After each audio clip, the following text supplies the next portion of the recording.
और जितनी गलती को आप सही करने का एटीट्यूड अभी रखेंगे, उतनी गलती होने की प्रोबेबिलिटी एग्जाम में कम होगा।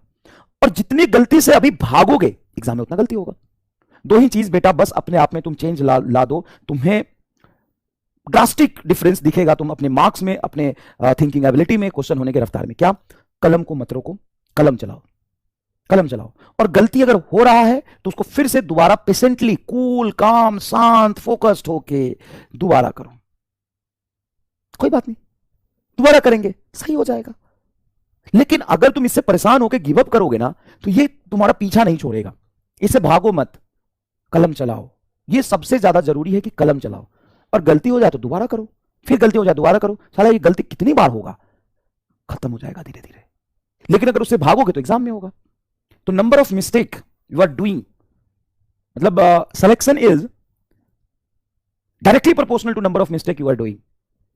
क्योंकि सिलेक्शन उतना ही ज्यादा होने की प्रोबेबिलिटी होगी जितना ज्यादा आप गलती कर रहे हैं। बिल्कुल, selection is directly proportional to number of mistake.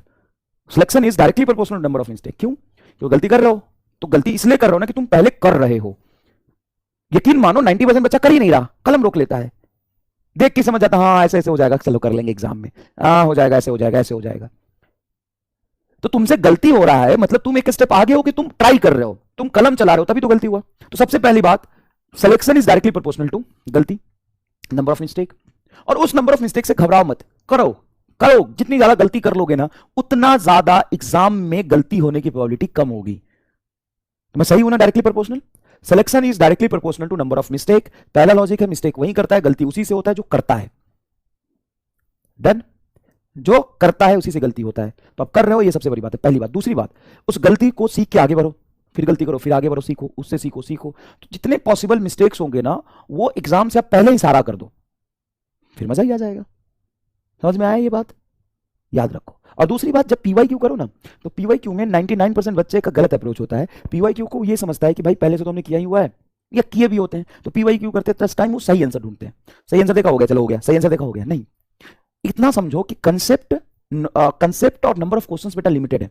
NEET का पेपर, एआईपीएमटी का पेपर पिछले 20-25 सालों से होता आ रहा है, लेकिन नंबर ऑफ कंसेप्ट और क्वेश्चन तो लिमिटेड है।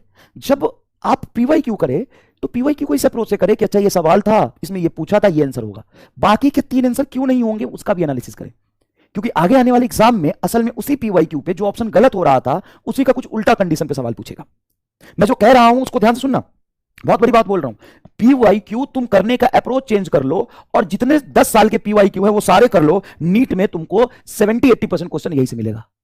सर एक बार और बता दो, सुन, जब भी पीवाईक्यू करता है पूरे सवाल को पेशेंटली पढ़, फिर जो पूछा है उसको करो, सही आंसर टिक करो।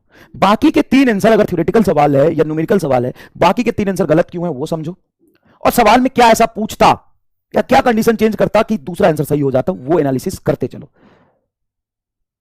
क्योंकि पीवाईक्यू जैसा ही सवाल पूछेगा, इसकी प्रोबेबिलिटी तो है ही कि भाई 50 में से 4, 5, 7 सवाल एग्जैक्टली हूबहू पीवाईक्यू जैसा पूछते हैं, और बाकी सवाल जो पीवाईक्यू में ही था, जो गलत हो सकते हैं, बायोलॉजी में ऐसा बहुत होता है, केमिस्ट्री फिजिक्स में भी, उससे रिलेटेड पूछ लेते हैं।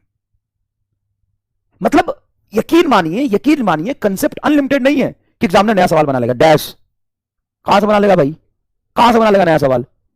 कितना नया सवाल बना लेगा? 50 में से 4 नहीं करके आएंगे, क्योंकि 5 तो छोड़ नहीं होते। जा कर ले, बदला कर ले, बना ले। एनटीए वालों को सीधा चैलेंज, बना लो, नया सवाल बना लो। 50 में से 5 तो छोड़ नहीं है, कितने बना लोगे? 5 ना। मैं तुम्हें चैलेंज देता हूं, तू किसी भी साल का पेपर उठा ले और नया और क्रिएटिव सवाल बता दे कितना बना है। 2, 3, 4 छोड़ नहीं है।